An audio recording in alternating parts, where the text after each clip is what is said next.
Porfírio Silva, como é que é possível cumprir esta aspiração que o Primeiro-Ministro deixou no último fim de semana?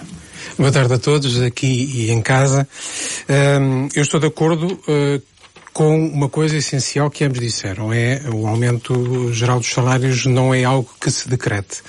O que já não é coerente é dizer-se que não é algo que se decreta e depois dizer-se que o Primeiro-Ministro foi vago e ambíguo. Não, o Primeiro-Ministro pôs uma meta, que aliás não pôs agora, está no programa eleitoral do PS e, portanto, foi anunciado desde que apresentámos o nosso programa eleitoral e sempre dissemos e continuamos a dizer que é para ir para a concertação social e discutir com os parceiros como é que, juntando as questões da produtividade, as questões da competitividade e as questões dos rendimentos, podemos encontrar um caminho que seja útil para o país e também para a economia.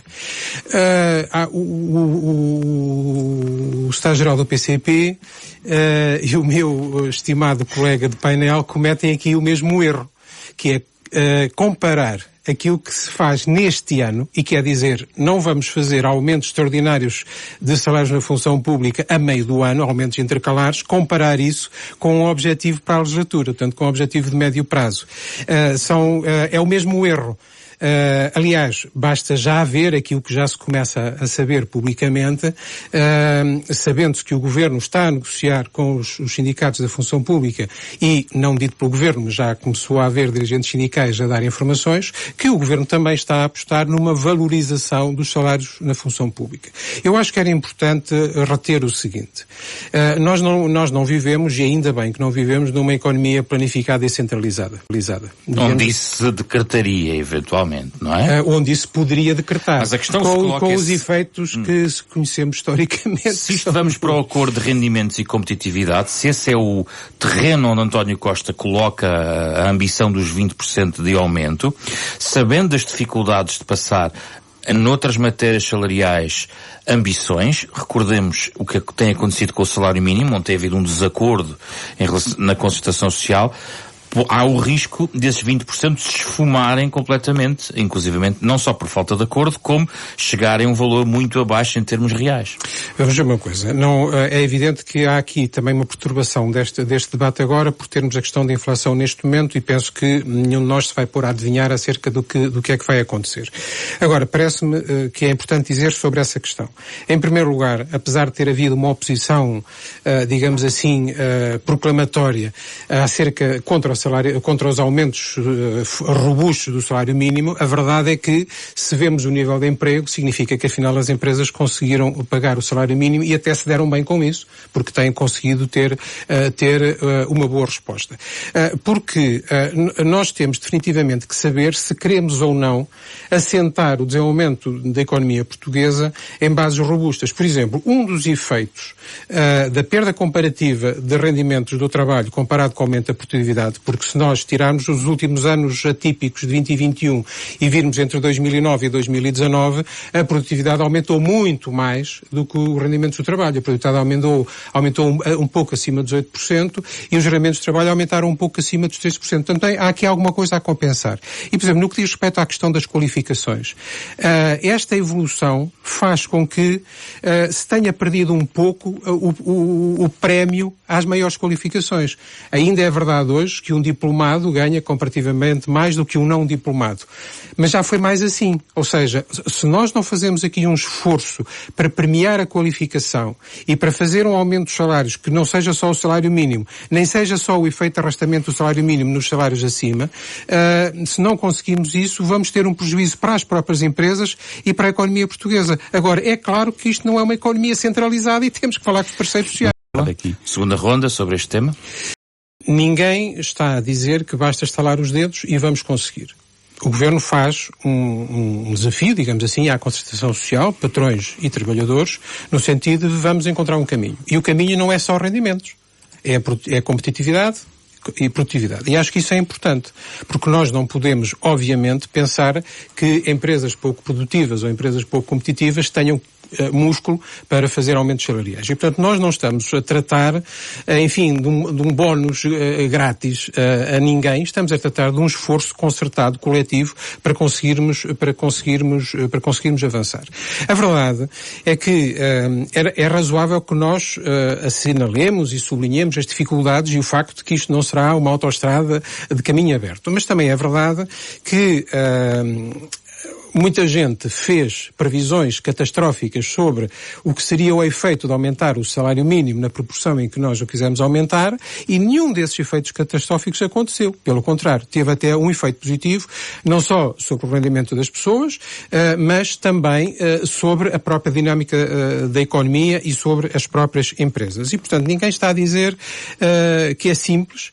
Estamos a dizer que há um projeto de sociedade que passa, como hoje penso que todos concordam, por um aumento do rendimento disponível das famílias. É claro que o Governo também tem que fazer a sua parte. O aumento do rendimento disponível não é feito só valorizando os salários da função pública, embora também tenha aqui por aí. E já temos notícias hoje, enfim, até sem ter sido o Governo a pô-las cá fora, de que estão a ser feitas propostas com alguma substância por esse lado. Mas há outras questões. O aumento do limiar de existência faz com que este ano menos 170 mil famílias paguem IRS.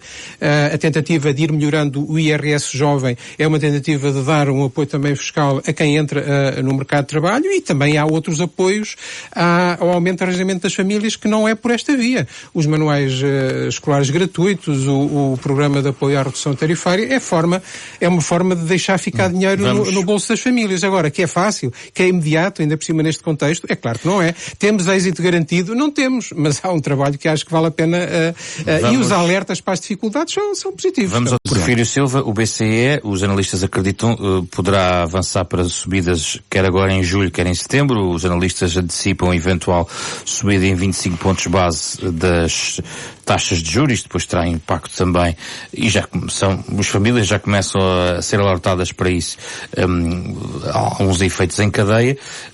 Dito isto, é de facto a bala de prata para ajudar a resolver, começar a resolver ou a mitigar o efeito da inflação? Bom, balas de prata não existem, mas a verdade é que, para responder à sugestão do Miranda Sarmento no outro dia, também não podemos ser tão negativos em relação àquilo que acontece. A verdade é que as instituições europeias deram uma resposta a estas crises da pandemia e da guerra que não se compara nada com a resposta que deram à anterior crise financeira internacional e das dívidas soberanas. E, portanto, vamos lá ver.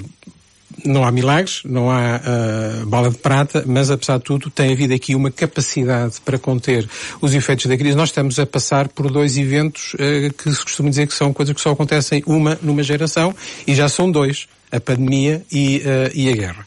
E, portanto, por um lado, eu acho que há alguma razão para termos alguma confiança e alguma expectativa de que as instituições funcionem e tenham um papel positivo aqui. Depois, a questão do o que é que deve fazer o BCE. Bom, o BCE já anunciou que, depois de parar os programas de compras, irá mexer nas taxas, julho, setembro e talvez ainda uma terceira vez durante este ano. A dúvida está um pouco em qual será a dimensão desse aumento. Mesmo que a mexida seja em 50 pontos, vamos ficar em zero, o que são taxas historicamente baixas. E, portanto, não é tanto o efeito secamente económico, mas também o efeito de percepção e a mensagem que se transmite às pessoas de que estamos a mudar de abordagem, quando o próprio BCE também está pressionado por outros bancos centrais que, entretanto, já começaram a fazer esse movimento de aumento das taxas de juros de referência. Mas dá para perguntar o seguinte, será esse tipo de resposta que nós precisamos? Porque que inflação é esta? Isto é uma inflação em dois vetores, energia e alimentação, que normalmente são os elementos... sublinhava que vai para lá desses dois fatores. Ok. Mas estes fatores são, no momento, os fatores mais imediatos e mais pressionantes, e são os fatores que normalmente, para calcular a inflação subjacente, até se retiram para calcular a inflação core. E, por outro lado, as mexidas nas taxas de juros em termos de aumento, normalmente são para travar uma economia em aquecimento. um aquecimento do lado da procura. Ora, os fatores principais neste momento a estimular a inflação não vêm do lado da procura, vêm do lado da oferta, quer do lado da energia, quer do lado dos bens alimentares e dos seus derivados. E, portanto, a questão é, essa ideia de controlar a situação com um aumento mais agressivo ou mais acelerado das taxas de juros será apropriada ao fenómeno de inflação que temos neste momento. De qualquer maneira, a incerteza é grande. O BCE tem sido bastante cauteloso, tem indicado qual é o calendário do que vai fazer e qual é a linha, mas nos pormenores é que vai estar a questão. Mas de qualquer maneira, o próprio BCE também já disse que, e claro, há as dívidas da Espanha, da Itália, muito mais do que Portugal neste momento. Deixa-me só dizer isto. O próprio BCE também já indicou que estará atento para não termos o mesmo tipo de efeitos assimétricos que tivemos outra vez. Preferia se houvesse essas preocupações em relação a dois países em particular, Espanha e Itália, também não podem condicionar as decisões nesta matéria de uma forma muito decisiva? Claro que sim, e quer dizer, nós nunca podemos pensar que o problema é dos outros, porque quando o problema for dos outros, mais tarde ou mais cedo também será um problema nosso e, portanto, não vamos cantar de galo, digamos assim. Agora, vamos lá ver uma coisa. Há aqui um ponto, é que o aumento das taxas de juro não resolve um problema que é um problema que está a par do problema da inflação desta vez, e que é o problema do crescimento anémico e até a possibilidade de poder vir a haver uma recessão. Ora, nessas circunstâncias vale a pena perguntar, mais uma vez, se a subida das taxas de juro penalizando os vetores de investimento também não poderão ser um contraindicativo para essa... Eu não tenho nenhuma solução para isto, só estou a dizer que isto é uma situação realmente bastante complicada e incerta.